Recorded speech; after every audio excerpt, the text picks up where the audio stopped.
I'm Sharon Kovacic, and I work at Yes Employment Services.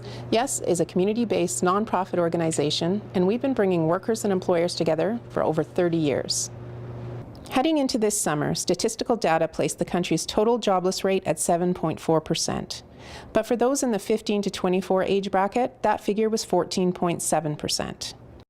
Madge Richardson, Executive Director at the North Superior Workforce Planning Board, shed some light on why youth unemployment tends to be higher. The youth are the most vulnerable when there's an economic downturn, or if companies are laying off, or the hiring slows down. At any point, the youth usually feel that the first. And some of the reasons are basically the youth generally have the least seniority in any company. They also have the least experience within the workforce.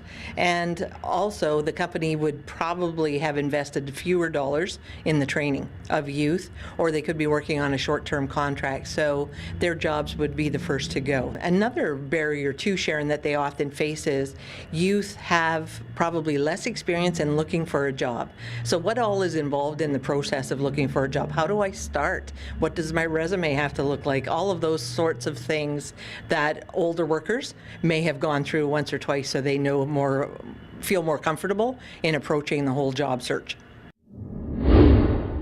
When I say one, you're on group one, and when I say you're two, you're on group two. With young people facing significant challenges in today's competitive labor market, it is refreshing to speak with employers who consistently offer employment and training to the youth of our region.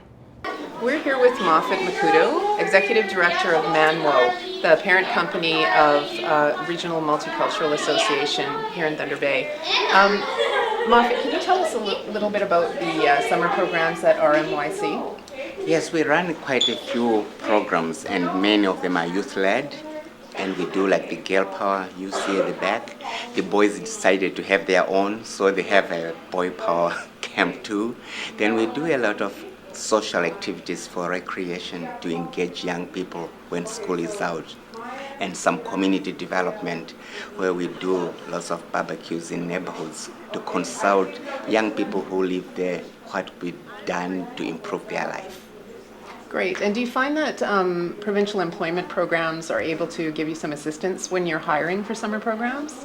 This really is a godsend program, these summer jobs for youth, because we are able to recruit kids who have never had the experience of working either in an office setting or a community setting to be trained on what it's really like to be on the job market. And I believe that many of them, from my own experience, when they are done, they use us as references to move a step up. So the programs are really worth it. So what are some of the specific skills and experience that they'll gain working? The importance of punctuality, teamwork, being responsible, to be trusted to complete a task by your own. Supportive work environment really provide kids with the whole, I think, padding up a resume. Say time management, teamwork, attitude in the workplace, that you just can't yell at your employer or other workmates in a workplace, harmonious relations. I think it's part of personal growth in the job market. Absolutely. So can you think of any success stories of young people who have moved on to better things, bigger and better things? Yes, because our youth council believes in this role modeling or peer-to-peer.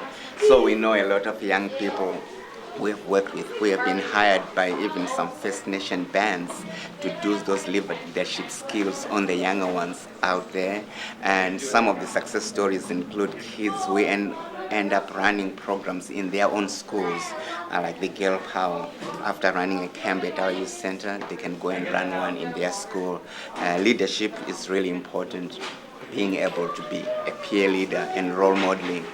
We know quite a lot of young people who have been hired by other organizations, including the city of Thunder Bay, because they've acquired those skills that are really marketable or transferable skills. When they call us for references, you really can recall who was a good worker and who is a good team player, and they can actually sense you when you talk about the success stories that this is a kid who was given a chance, has taken advantage of it, and is moving up.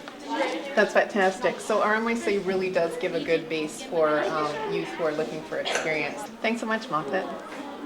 When you look at employment statistics, it's easy to forget the local employers and provincial programs that continue to invest in the youth of our region by providing ongoing employment opportunities and training. Over the next few weeks, we'll continue to highlight the local employers who make a difference for young job seekers. I'm Sharon Kovacic for Thunder Bay at Work. Thanks for watching.